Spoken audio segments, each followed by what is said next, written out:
Just like with all schemas, when you meet your child where they're at and support their natural inclinations, life at home tends to flow a lot more smoothly.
Okay, you've asked for it.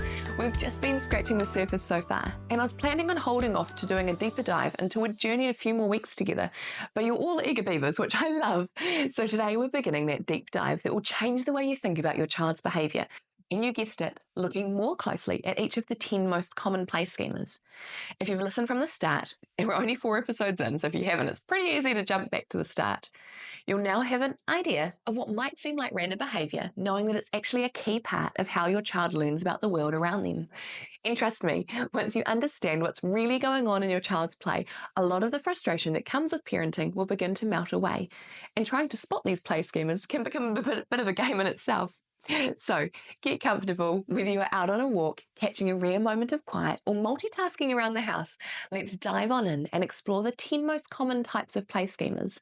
By the end of this episode, you'll not only be able to identify which play schema your child is working through, but you'll also be building the foundation to know how to support their learning and development through these play behaviours. And in play, it is so much fun. Also, just before I get any further, I just want to address the elephant in the room. I've already said a few times the 10 most common play schemas. In future episodes, we'll definitely drill down into some of the lesser common ones, such as element play. But for now, what we're going to do is stick to the 10 most common ones, as a lot of these lesser common categories can quite often fit into these overarching ones. Now, if we get to the end of this episode and you're thinking, my child is certainly repeating behaviours in their play, but I can't see them fitting into any of these, I would love to hear from you. So please get in contact either on my socials, which is at play_schemas, or through my website, playschemas.com/contact. That is play, schemas.com/contact. Okay, I'm going to need you to buckle up because I'm going to give you a 101 of each of the 10 most common play schemas. And before you think, oh, she's going to tell me to sit down and get a pen and paper and pay full attention, don't worry, I've got your back. I'm a mum of toddlers too. You can nab the full list for free at playschemas.com/free. That's play, schemas.com/free. And if you get to the end of this and you're still thinking you need a bigger dive than just the cheat sheet, flick me a message either on the socials, which is play_schema, or through my contact page. Okay, as I've started with before, let's start with one of the most common schemas, the trajectory schema. Now, have you ever noticed your child throwing things, dropping toys, or pushing objects across the floor? Which toddler parent hasn't? That's them exploring the concept of trajectory. I know, mind blown. It's actually a very well-researched reason behind this. When children engage in the trajectory schema, they're fascinated about the learning and how objects move through space. It's their natural way of experimenting with gravity, force, and distance, key concepts that will help them understand physics later in life. The schema also helps them develop motor skills and coordination as they figure out how to aim and control the movement of objects. Over time, they're refining both the fine and gross motor skills. Now, fine motor skills are being able to have skills that involve small, precise movements, hands, fingers, wrists, and they require hand-eye coordination. For example, grasping, drawing, and manipulating small objects. Gross motor skills involve large movements of the arms, legs, and trunk and require large muscle groups. For example, crawling, walking, rolling, sitting, throwing, pushing. Now, I know firsthand that this behavior can sometimes feel disruptive, frustrating, especially if it involves food flying off the table at grandparents or scattered toys everywhere after you've just done a big tidy up.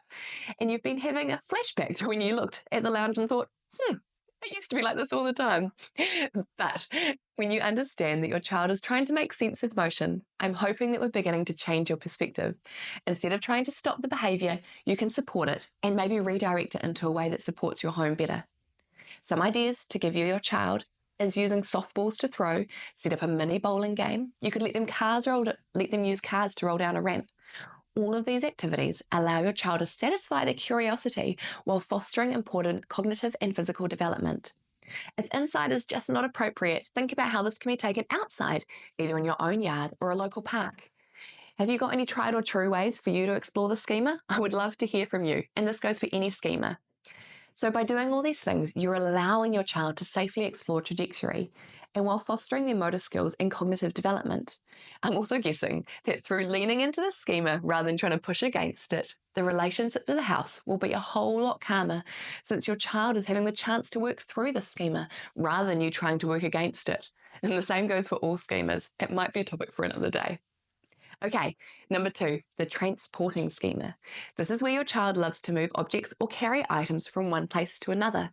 Maybe your child is constantly carrying toys out of their bedroom and in the middle of the kitchen floor, and then your trajectory one is throwing them. Or they fill up bags and baskets with items and move them around the house. At first, this can just feel like your child is making a mess. But here's what they're really doing. They're learning about spatial awareness, organisation, and how objects exist independently of where they're placed. In other words, they're starting to understand that just because something moves, it doesn't disappear, which is foundational in children understanding that when you leave the room, you're not gone forever. You will come back. They're beginning to understand the relationship between themselves and the world around them, that they're part of it, but they're also separate from it. Transporting helps with early problem solving and planning as they figure out how to carry things from place to place, multiple different objects sometimes, honing in their gross motor skills in the process. I don't know about you, but I've seen my toddler with arms full of things and then wanting to pick up something else. You can encourage the transporting schema by providing your child with small baskets, bags, or even little wheelbarrows to move toys and objects around. Scavenger hunts are also a great way of tapping into the schema, giving your child a sense of purpose and accomplishment while helping to develop their coordination and categorization skills, and even early maths concepts like grouping and counting. Okay, now let's talk about the enveloping or enveloping schema, depending on how you say it. Children exploring the enveloping schema are often captivated by covering, wrapping, and hiding toys, objects, or themselves in blankets, pillows, or other materials. They may enjoy building forts or wrapping things in fabric. Maybe they're always putting their dolls or cars to bed with blankets over them, and they're often curious about what happens when something is hiding or enclosed. This means they're probably exploring the schema of enveloping. Through the enveloping schema, children are learning about containment, boundaries, and the concepts of inside and outside. This exploration helps them develop a sense of security and control over their environment. By encouraging this schema, you're helping them explore their needs for comfort and control. You can provide materials like blankets, scarves, or boxes for them to create their own enclosed spaces. This helps them explore their need for control over space and develop a sense of comfort through understanding what's inside and what's outside. What you're likely also interested in is that enveloping also fosters early understandings of abstract concepts like privacy, safety, and boundaries and protection, ideas that will become crucial for their emotional development, physical safety, as well as they grow. Okay, next up, have you ever seen your child become mesmerized by spinning wheels, turning tops, or maybe spinning themselves in circles, rolling down hills? If so, they're exploring the rotation schema. Or you may see them repeatedly roll items down ramps or become fascinated just by anything that rotates, such as the ceiling fans or bicycle wheels. Or in the case of one of my boys, those little stabilizer wheels on the back of wheelchairs. That was what I had to warn people about. The rotation schema helps children develop an understanding of circular motion, of movement, balance, and mechanics of how things rotate. By spinning toys or themselves, they're learning about the physics of motion. They're experimenting with concepts like centrifugal force, I love that word, centrifugal or centrifugal, depending on where you're from, both great sounding words, and circular motion, balance, coordination. Children experimenting with rotation are also developing their fine and gross motor skills as they refine their control over spinning objects and their bodies. This schema is crucial for their spatial awareness and understanding how their own bodies move through space, which can help when they're trying to run through and they hit things all the time. While it might look like they're just having fun, spinning again is helping them develop all these important emotional and physical skills. To support with this rotation schema, you can offer toys like spinning tops, spinning wheels, or even take them to the playground and use a merry-go-round or swings. It may make you feel sick, but they're okay. These activities allow them to explore rotation while building their motor skills, understanding the motion and how it's essential for coordination and balance that will support further physical and cognitive development. Okay, connection schema. This is where children are fascinated by joining objects together. They might spend hours building with blocks, connecting train tracks, focusing on puzzles, or even taping pieces of paper together. This also goes as far as connecting with bodies. They're always wanting to hold hands with their friends or sitting right next to you, squishing up for a close connection. They are fascinated by how different items fit and function together, often spending long periods of time joining. Now, they might also be disconnecting, and we'll come to that soon.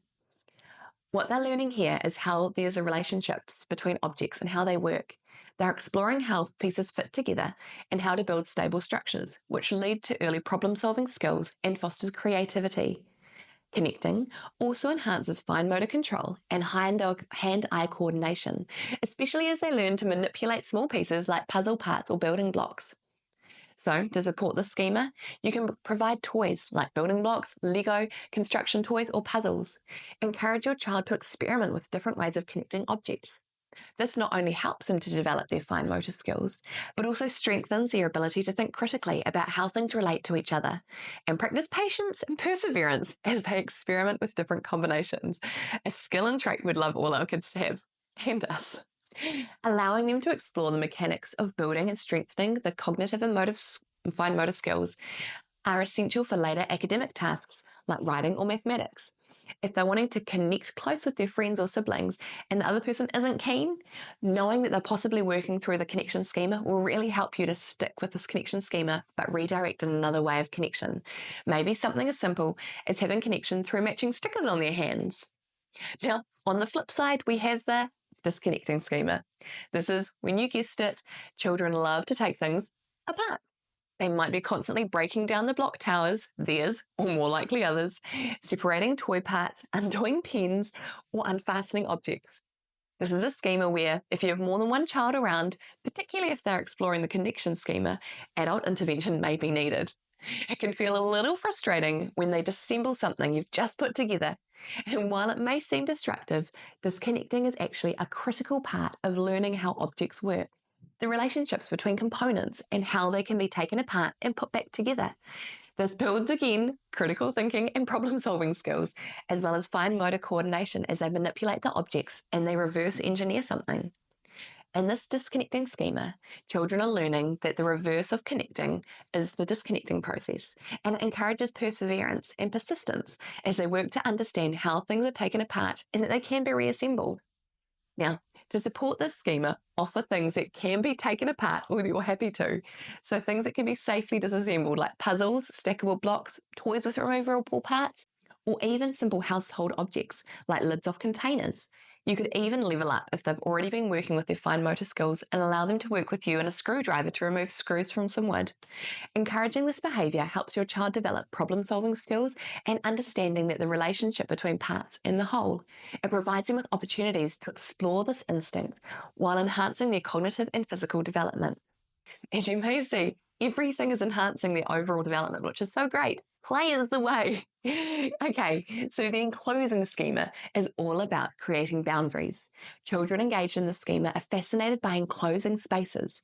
They might build fences around toy animals and place objects inside containers, or build walls with blocks to enclose a space. The focus is on enclosing spaces and understanding how they fit within boundaries. You might even see them drawing and putting a circle around what they've just drawn to enclose their image. Through this schema, children are learning about spatial awareness, inclusion, exclusion, and boundaries, quite similar to envelopment, but also a little bit different. They're figuring out how objects interact with defined space and how they can manipulate these spaces. They're exploring the ideas of inside and outside. And again, the schema provides opportunities for foundational things like problem solving, spatial awareness, and also helping children understand structure and organisation. They're also developing fine motor skills as they build and arrange objects within these confined spaces. Now, to support the schema, you can provide building materials like blocks or cardboard boxes. You can also give your children empty containers to fill, and then empty again, and then fill again, allowing them to explore the concepts of inside and outside. You give them paper and pens, chalks or paint. Get creative about allowing children to explore the need by creating enclosed environments. Okay, we're getting there. Next is the orientation schema. This is the one that parents might find particularly amusing. This is when children are fascinated at looking at the world and objects from different angles. They might hang upside down off the couch, tilt their head to the side, or try hang off your arm or lie on the floor to view the room from a different perspective. In our toddler's case, he loves dancing with his head down and his feet in the air. The schema is all about exploring how perspective changes based on their own body orientation. What they're learning here is how perspective can change their understanding of the world. The orientation schema helps children develop spatial awareness and understand that objects and spaces can be viewed differently depending on their position. By experimenting with different viewpoints and various ways of seeing things, children are learning that the relationship objects around them and their environment is flexible. The schema helps children develop spatial awareness, visual intelligence as well, which is crucial for later core skills like reading, writing, maths, everything. Encouraging this schema can be as simple as letting your child hang upside down, providing mirrors maybe to see things from different angles, or taking them on an outdoor adventure where they can observe objects and things from different angles. These activities help broaden their understanding of perspective and social relationships. Okay, let's dive into another fascinating play schema, the transformation one, which is one of my favourites, but it might be at the bottom of your list. So, have you ever noticed your child spending time pouring water into different containers, mixing dirt to make mud soup or mud pies, or even pretending to be someone or something else using dress-ups? That's them exploring the transformation schema. This is their way of understanding how objects, and even themselves, can change from one state to another. Pretty mind-blowing, right? Especially for the children. When children engage in the transformation schema, they're captivated by how things change, whether it's liquid turning to solid in the freezer or turning into steam, colours blending together, or clothes turning them into a superhero. These are all ways your child is actively experimenting with transformation. This isn't just play, it's them learning about cause and effect, problem solving, and the process of change. They're understanding that their actions can lead to new results, new consequences, something that will be crucial as they grow and apply these concepts in more advanced learning. Now, all of these play schemas are building blocks for their future self. I know that when your child is constantly mixing and changing things, maybe their clothes, or especially when it leads to lots of messes with their mixing, it can be a little bit frustrating, and you might find yourself thinking, do they really need to mix the flour with the water on the kitchen floor? I have been there, but here's where a shift in perspective can really make a huge difference. Rather than seeing it as random or messy behaviour, try to view it as important exploration of change. You can support the schema in a way that's engaging for your child and easier for you to manage. You could create opportunities for them to transform into materials in safe and structured ways.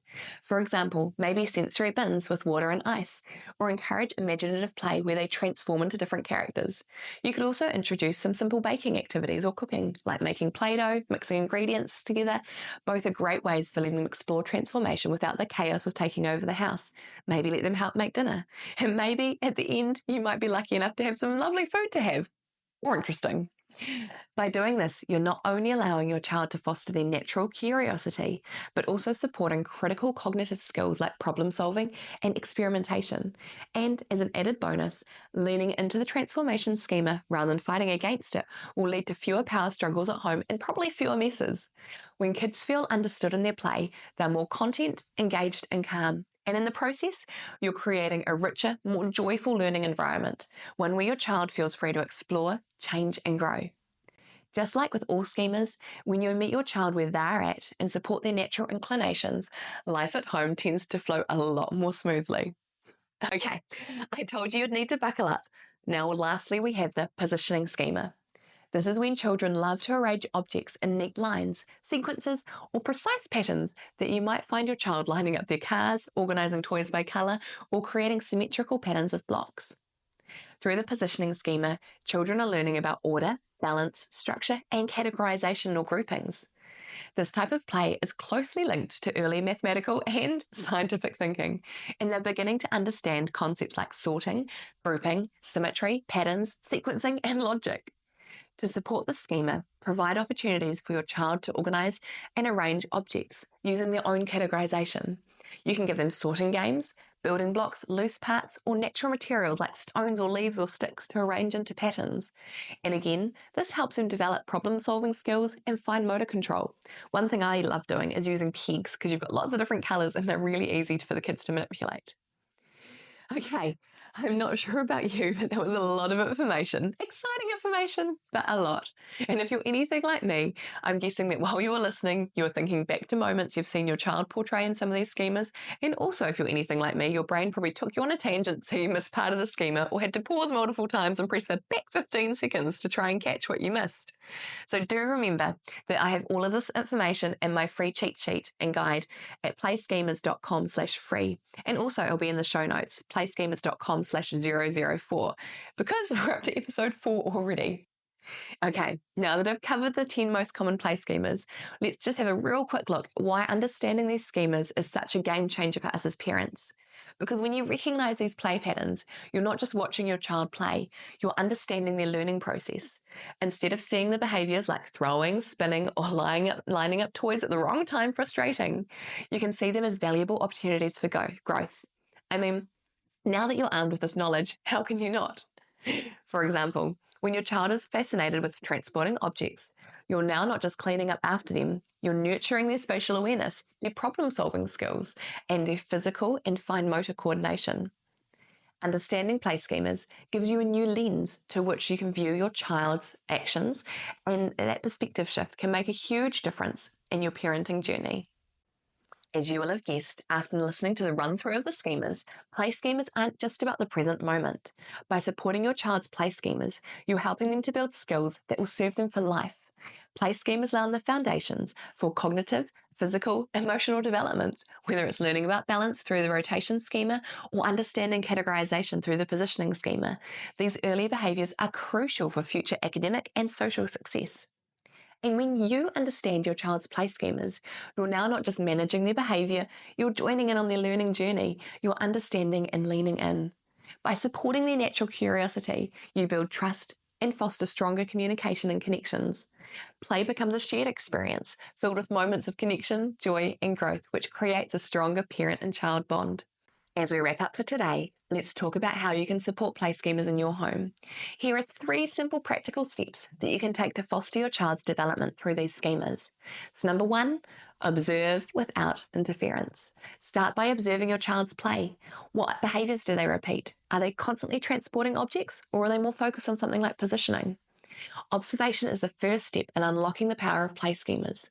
By watching without interference, you'll gain insight into which schema your child is exploring.